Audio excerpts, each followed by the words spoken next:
Hello guys, welcome back. Today we will be doing our second installation in the series of important sections for judgment writing.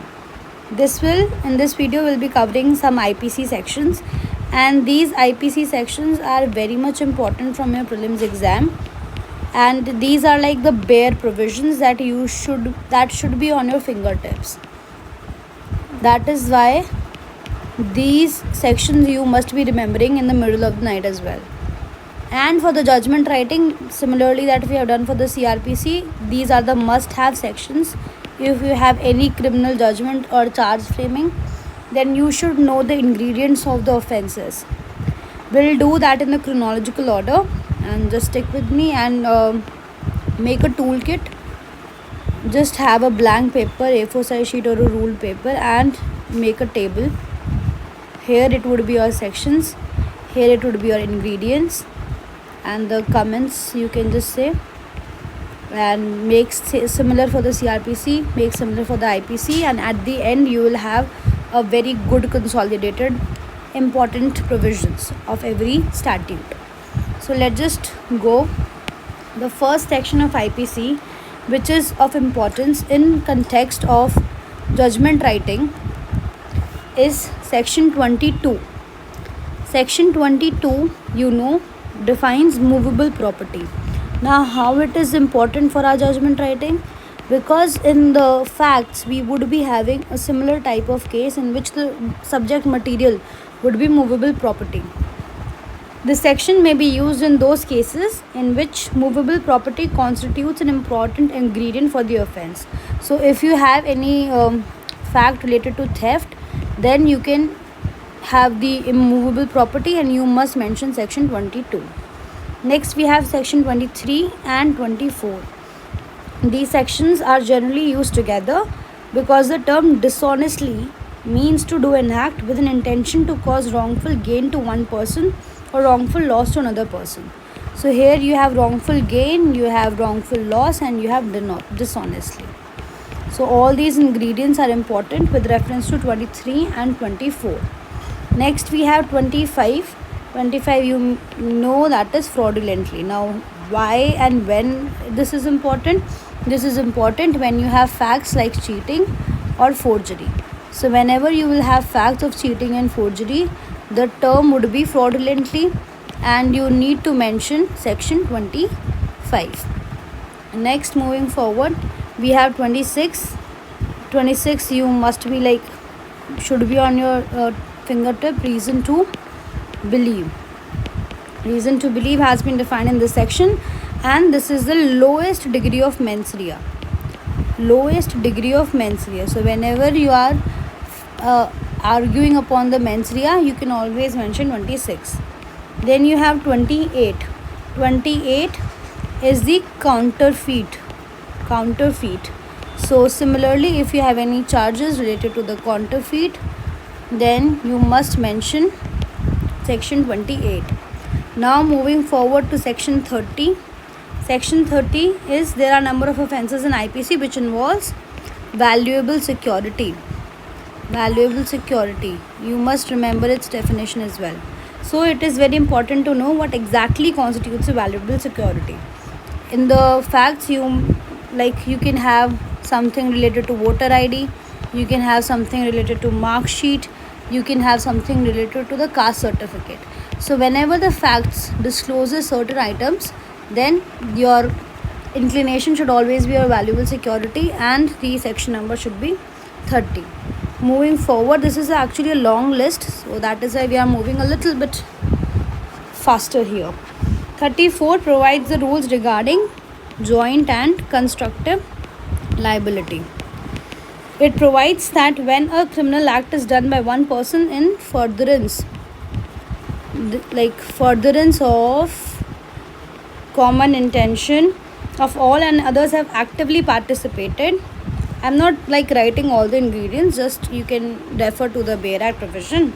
So it states that furtherance of common intention of all, others have actively participated in the commission of that act, then each person will be liable in the same manner as if he himself has committed that act.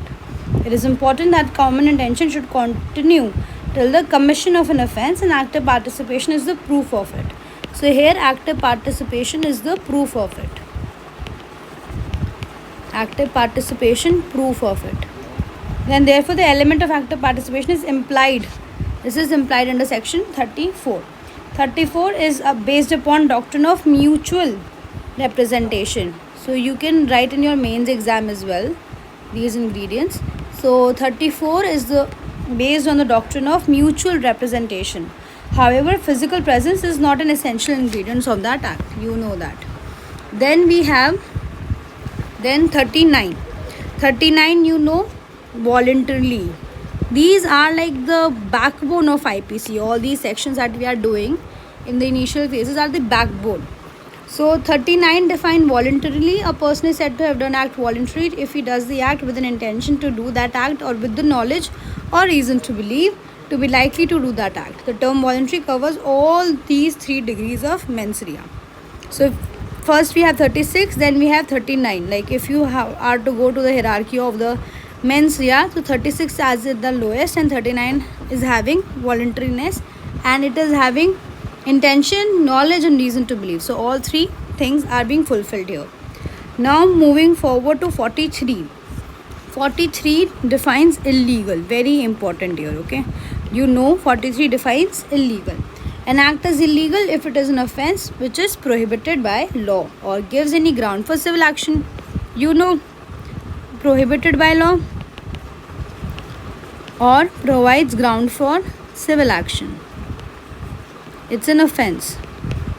Civil action, it is an offence. So 3 ingredients are there. And person is said to be legally bound to do an act if it is defined illegal in him to omit that act.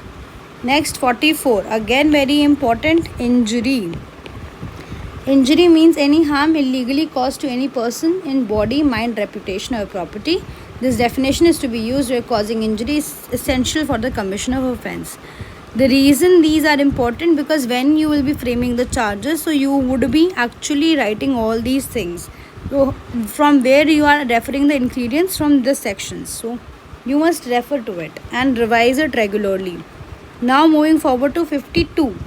52 again very important, defines good faith. This section is mostly used while accused takes defense under chapter 4. You know general exception under chapter 4. So whenever an accused takes defense under chapter 4, then good faith is actually pleaded, which is under 52. Okay, now again batch section 76 to 106. This is the general explanations, general exceptions. So this should be like on your fingertips, 76 to 106 general exceptions. Then again 107 we have abetment, easy. Then we have 108. 108 tells you about offence of abetment and provides as to, first of all, this is a definition, okay? This is only a definition. 108 actually says that it is an offence plus who is an abettor. Then 109, the charge of abetment has to be framed under 109 if the offender has been committed in consequence, if the offence has been committed in consequence of abetment. So offence as consequence, offence as consequence of abetment, then charge under section 109. Next 114. 114, now we have done under 34 joint and constructive liability. 114 talks to you about constructive liability. You know about unlawful assembly? No, but it is not. 114 is constructive liability. This section creates constructive liability of the abettor, and it is used when abettor is present, plus constructive liability of abettor when he is present at the on the spot where offence is committed as to assure the commission of offence. Present at the spot. Why is he present? To assure that offence should be committed. Offence to be committed. So that constructive liability is under 114. Next, moving forward to we have 115. 15 where the offence abetted has not been committed in consequence. So offence not in consequence of abetment, and that offence is punishable, but this offence is punishable, has not been committed in consequence of abetment, and the offence is punishable with death, LI, then charge under this section should be framed. Okay, charge under 115. So when we will be doing charge framing, like after our criminal law series, that we will be actually writing one judgment. So there we will talk about how to frame charges as well. So the charge would be framed under 115 if offence has been committed but not in the consequence of the abetment, and that offence is punishable with death and LI.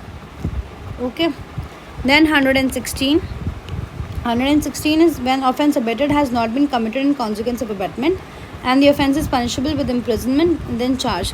Now same here, but the offence is punished with imprisonment and not with the death and LI, then the charge under 116. Next is 120A, very easy, criminal conspiracy. Now this is a definition part only, it does not create an offence. So when we are writing judgment, so we always see the charging section. This is not the charging section. 120B. 120B is the charging section. So charge of criminal conspiracy will be framed under 120B. Now let's move forward to 141. 141 tells you what constitutes an unlawful assembly. Similarly, this is a definition portion only. Okay, this is a definition portion only. We have 142, deals with the easy peasy membership of unlawful assembly. A person who knows a fact which renders the assembly an unlawful assembly and intentionally objoins the assembly is said to be member of unlawful assembly. Charge किस में frame होगा? 143 में आपका charge frame होगा. So these charging sections are important, you should know कि किस में definition है, किस में हम चार्ज करेंगे. तो 143 में हम चार्ज करेंगे charge of offence of being a member of unlawful assembly is framed under this section. Charge of membership इसकी जो है this is under 143.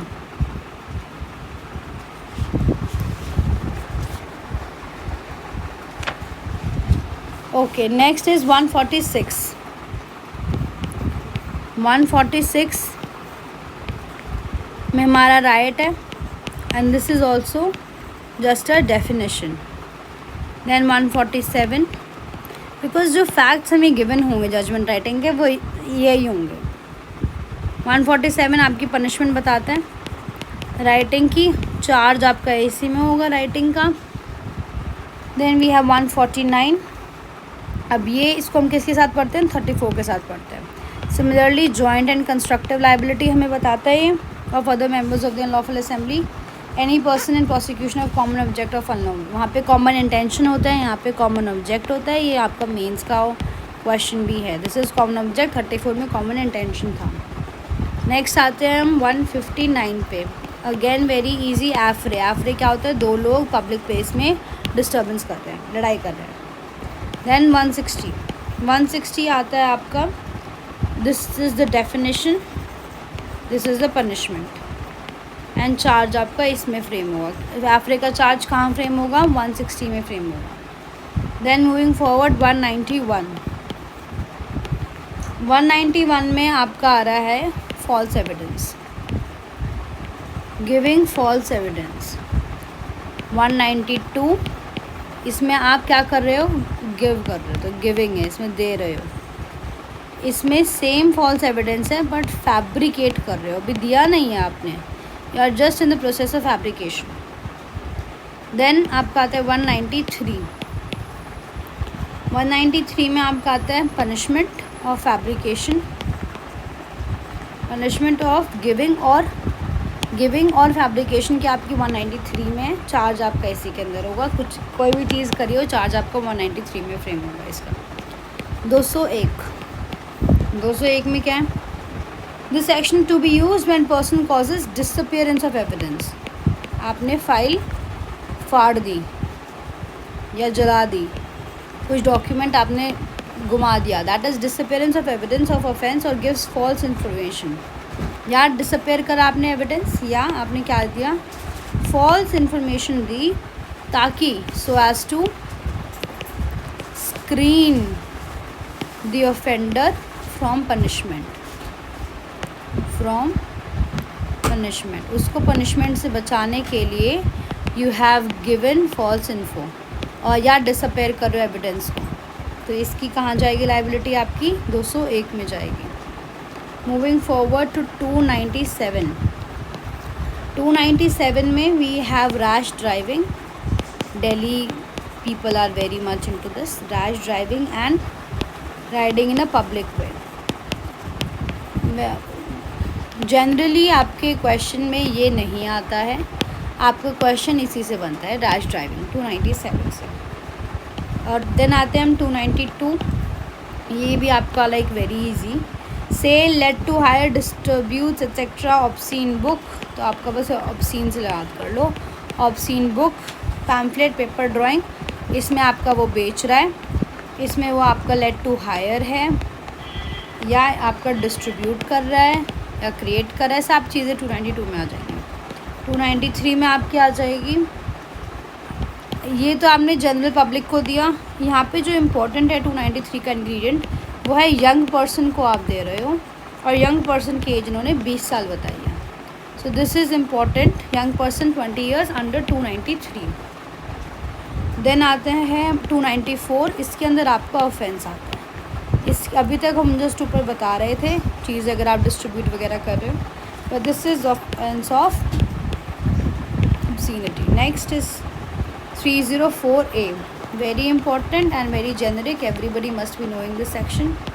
This is death cause कर रहे हो आप, बट डेथ आपने कैसे कॉज करी है, रैश एंड नेग्लिजेंट एक्ट से आपने डेथ कॉज करी है, और आपको कोई मोटो नहीं था, rash and negligent act 304A, very important. Now 304B, again BB section is related to dowry death. 113B, 304B सारे आपके डाउरी डेथ वाइफ्स रिलेटेड जो होते हैं। 306 आपको पता है, this is abetment of suicide. 306 abetment of suicide. Then we have a section clubbing of section 319 plus 321 plus 323 324 plus 334, ये सारे सेक्शंस आपके आएंगे हर्ट के, so you have to read them इसी बैच के अकॉर्डिंग। 319, 321, 323, 324 एंड 334।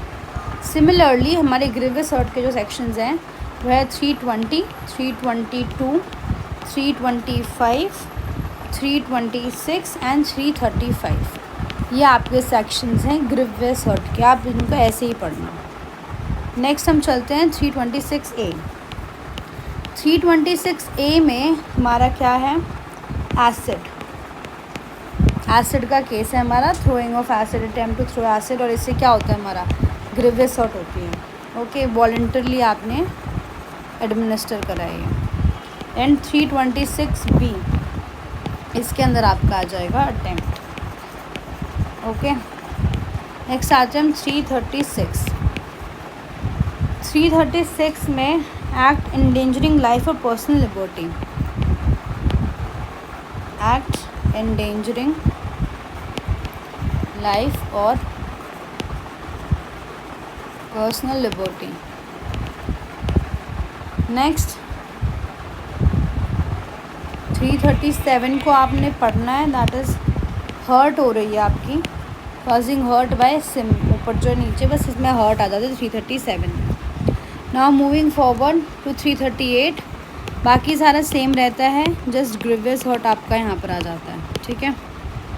नेक्स्ट हम चलते हैं अगेन अब इम्पोर्टेंट 339 प्लस 341, ये जो सेक्शन है आपका that relates to wrongful restraint और आपकी रॉन्गफुल रिस्ट्रेंट और पनिशमेंट, ठीक है। देन 340 आपका क्या आता है, कन्फाइनमेंट, रॉन्गफुल कन्फाइनमेंट। अब आपकी डिफरेंट सिचुएशंस हैं, ये आपका सिर्फ डेफिनेशन क्लॉज था, इसकी डिफरेंट सिचुएशन के साथ पनिशमेंट है। 342 इसके 341 यहाँ चला गया रॉन्गफुल डिस्ट्रेंट में, 342 343 344 अलग अलग सिचुएशंस हैं जब यहाँ पे रॉन्गफुल डिस्ट्रेंट होता है। देन हम आते हैं 349 पर। 349 आपका क्या करता है, फोर्स को डिफ़ाइन करता है। This is also definition clause. Force आपका क्या होता है, वो आपका डिफ़ाइन होता है 349 में।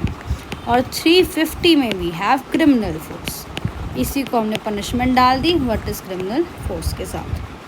अब क्रिमिनल फोर्स को हम थोड़ा सा और आगे बढ़ा देते हैं 351 में, 352 और 358, 52, 58, 51 ये आपके असॉल्ट प्लस उसकी पनिशमेंट्स हैं।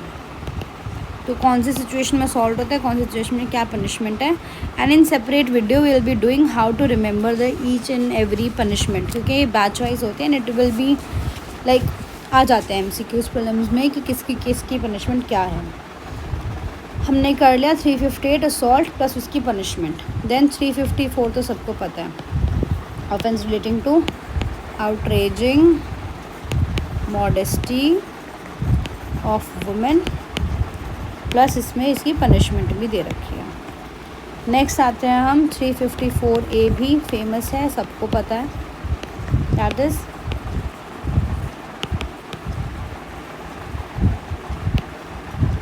Sexual harassment. इसमें एक जो पेक्यूलियर फीचर है, no mens rea are required, no mens rea are required because this is an offense under strict liability. This is an offense of strict liability, no mens rea required. या mains के answer में वो mains के answer में तो judgment writing आती है CG में, but for other states you can write in the mains answer 354A का। ये द स्पेशल फीचर्स हैं। Then we are moving to 354B। Similarly है हमारा, आप इसमें असॉल्ट कर रहे हो या क्रिमिनल फोर्स कर रहे हो। इंटेंट क्या है आपका, इंटेंट है आपका डिसरोबिंग एंड उसकी आपकी पनिशमेंट के बने। देन 354C, ये वाला बैच सबको याद ही रहता है, वर्डिज्म। 354D,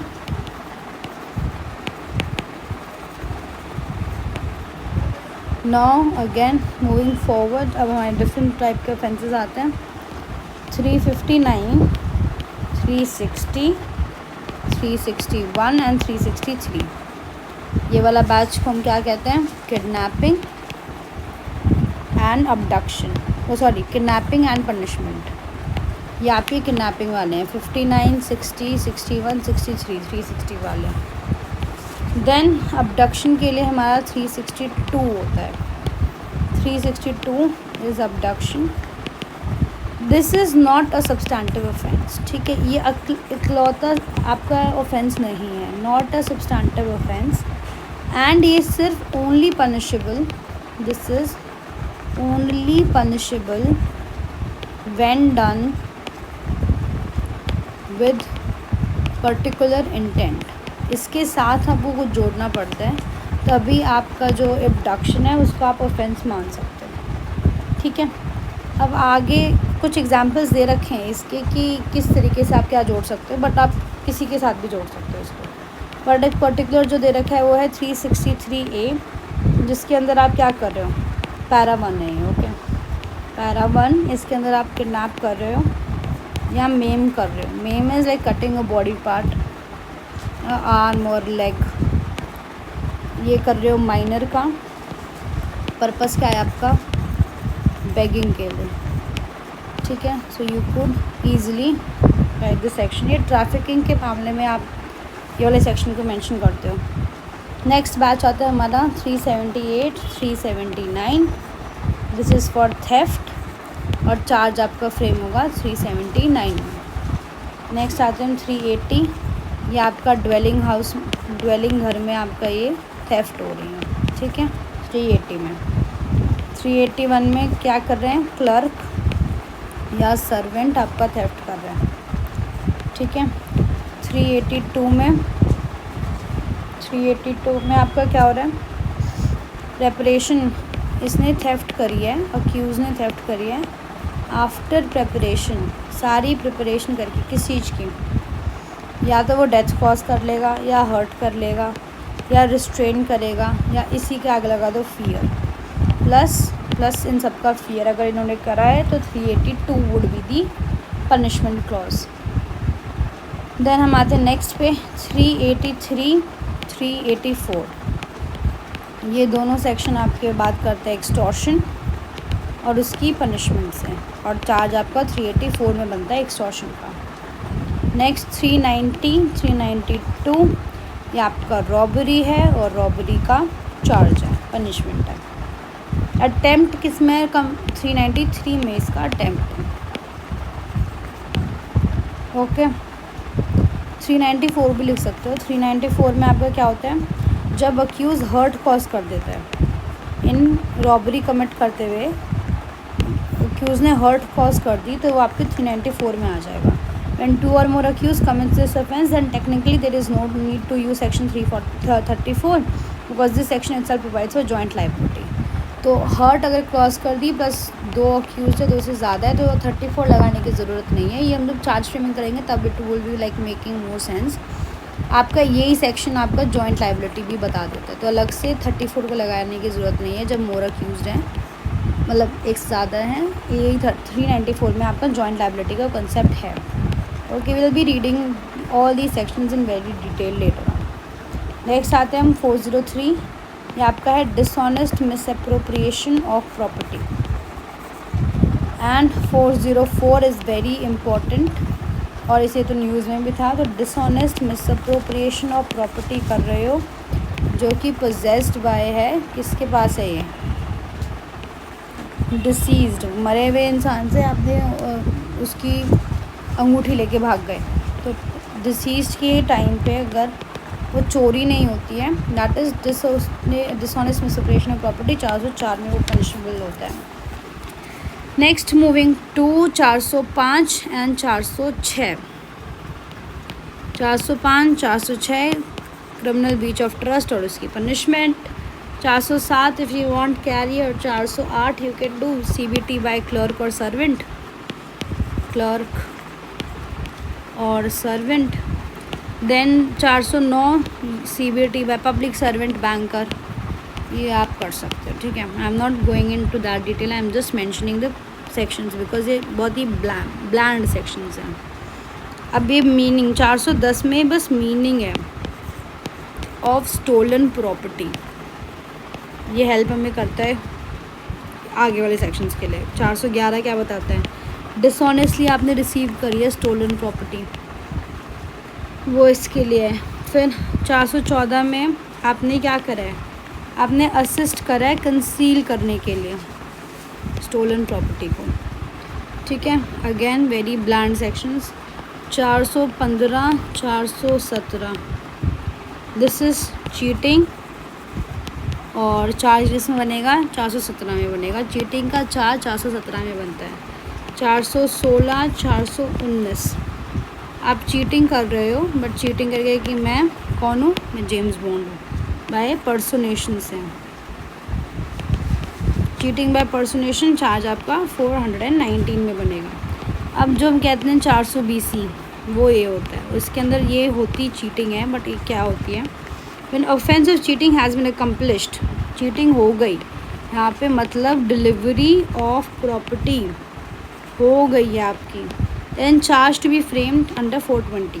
However, if there is only a dishonest or fraudulent inducement to deliver any property, but it has not been delivered, deliver नहीं हुई, डिलीवरी हो गई है तो 420, डिलीवरी नहीं हुई तो 417, पर्सनेशन है तो 419, ठीक है। आई थिंक ये छोटे छोटे basic differences are clear. Next हम चलते हैं 425, 426 आपका मिसचीफ बताता है। देन 427 से लेके 435 तक आपका डिफरेंट सिचुएशन में मिसचीफ बताता है। फिर आपका क्रिमिनल ट्रेसपास जो आता है 441 से 441 एंड 447, यहाँ पर क्रिमिनल ट्रेसपास प्लस इसकी पनिशमेंट, फिर 442, 448, 449, 450, 451, 452, ये इस बैच को पढ़ोगे इसी तरीके से. So you will have house trespass और उसकी punishment in different situations. Then आपका लर्किंग हाउस ट्रेसपास है 443, 453, 454 and 455. Lurking house trespass different situation. House breaking आप कर लो ना. अब हम आते हैं सीधा फोर्जरी पे. फोर्जरी के लिए सेक्शन है हमारा 463. ये सिर्फ मीनिंग बताता है और एसेंशियल इंग्रेडिएंट्स बताता है. ठीक है. 464 में हमारा है आप फैब्रिकेट नहीं कर रहे हो, फैब्रिकेशन एविडेंस था. इसमें आप फॉल्स डॉक्यूमेंट ही बना रहे हो सीधा ही. This is one of the essential elements of, इसका फोर्जरी का एसेंशियल एलिमेंट है. And the document can be falsely made in number of ways. So all study all the modes given in the section कि किस किस तरीके से आप बना सकते हो. 464 में लिखा हुआ है. तो इसकी पनिशमेंट क्या हमने बता दिया. अभी थ्योरेटिकल आ गया, प्रैक्टिकल. 465, 466, 467 एंड 468 में आपकी पनिशमेंट है in different circumstances. You can just easily read this. ऐसे ही 471 में आपका electronic record, 474 possession of the document आपका कुछ है. नाउ अब आते हैं हम 498A to 498D. These sections deal with the session tribal offences. Session tribal offences. Once the question has been asked in CJ Civil exam regarding the possession of forged and counterfeit currency notes, so it is advised to go through these sections thoroughly. आप please in sections को thoroughly जाना क्योंकि ये इससे पूछे गए हैं. And these section deal with counterfeiting using etc of counterfeiting currency notes और bank notes. ये CG का previous year question में इसी section से आ रखे हैं. ठीक है. फिर we have 494 and 495 bigamy punishment. 498A cruelty. 503, 506 criminal intimidation. 509 आपका insulting modesty आ गया, इसी के साथ पढ़ लो. 354 भी आ जाएगा. ठीक है.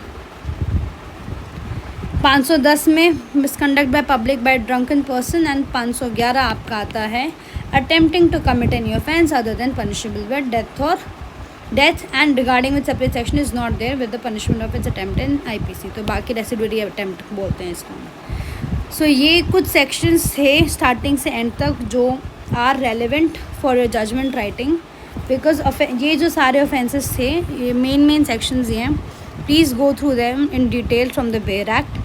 And very soon we also will be doing the sessions of going through the like index section. We'll be doing portions of the Bail Act, and you can just tune in with that video as well, and we'll be revising all these sections in detail. And after 2 to 3 videos I will be also coming up with the recent landmark cases that can be used for judgment writing, or that would be very helpful for your prelims exam. So I guess this is it. If you find this video helpful, comment down below. If you have any suggestions of what kind of content I will be coming with, please comment down that as well. And see you tomorrow with a new session. Thank you. Have a good day.